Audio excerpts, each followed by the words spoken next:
Hello मकर अरे मु lucky tuition सार आसबे तो वेट कर 10 मिनट वेट कर मुझे पहुँचू।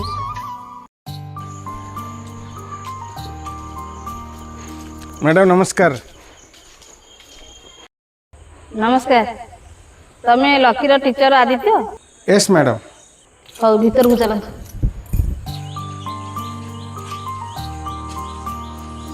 चपल बाहर रखिक आस, चपल आम घर यूज हुए।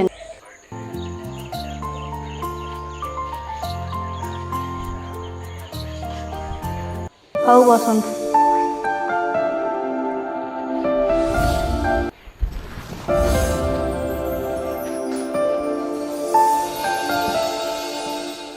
हौ कहतु मोर अर्जेंट मीटिंग अच्छी मोर जीवार अच्छी बाहर को। मैडम जगन्नाथ एकेडमी मत हायर करछि मु जने भल टीचर से जगन्नाथ एकेडमी मत हायर करछि आपन को पो को ट्यूशन देबा पय आपन सहित किछि डिस्कस करबा को मु आस्थिली। वो इंग्लिश मीडियम रे पाठ पढुछि तार सब सब्जेक्ट इंग्लिश आउ तुम वेशभूषा मत जेमति लागुछि तुम गाँव रू आसीछ आउ तुम केमति सब ताको इंग्लिश रे पाठ पढी पारिबो जेमति गाँव रू आसिले मूर्ख लोक को भले देखा जांती आपन वेशभूषा तो सेमति लागुछि ना ना मते लागुनी तुम पुओ को पाठ पढी पारिबो बोली को कोन जानती इंग्लिश रा महत्व गाँ लोक तो 100% मूर्ख लोक जदि तुम पाखरे ट्यूशन हबो ना तुमरी भली गाँवली मूर्ख को भले देखा जिवो आउ तुम मो पुओ ट्यूशन कले मो पुओर अवस्था तुमर भली हो जिवो मु कहूछि बोली तुम किछि खराब भाबनी ए समाज रे जहा चालीछि मु सेही कथाटा ही कहूछि जहा रियली सत।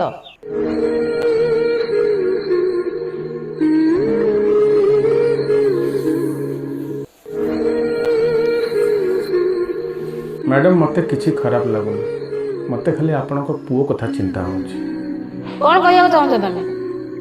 मैडम माँ हूँ पिलार प्रथम गुरु आ जो माँ एमितिया भावना से पिला जाए आगु कौन कर एटा खाली मु भावुची।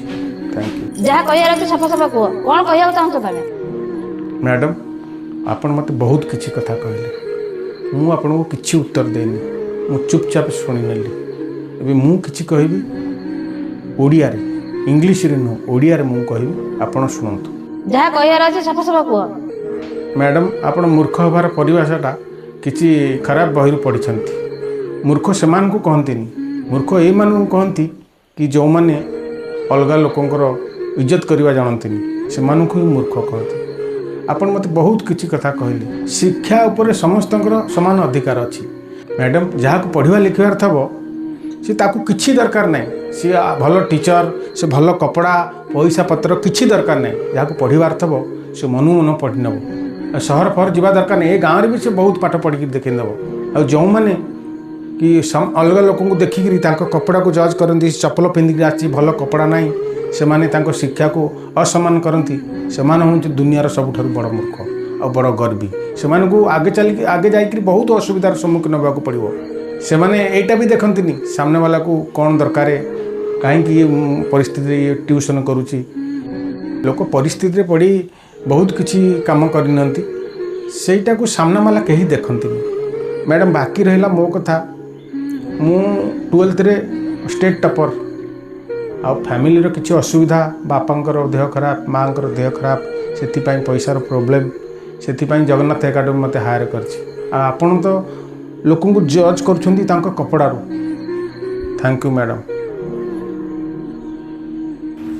सारे आपण मते क्षमा करेंगे आपण जन टीचर आपण काम है लेक्चर दबा मु आपण भली आउ भल टीचर मो लकी कौन पाइबनी मते क्षमा करंतु काल ठार मो पुओ को ट्यूशन दियंतु। ठीक अच्छे काल ठार मु आपण को पुओ लकी को पढ़ाई आसी थैंक यू।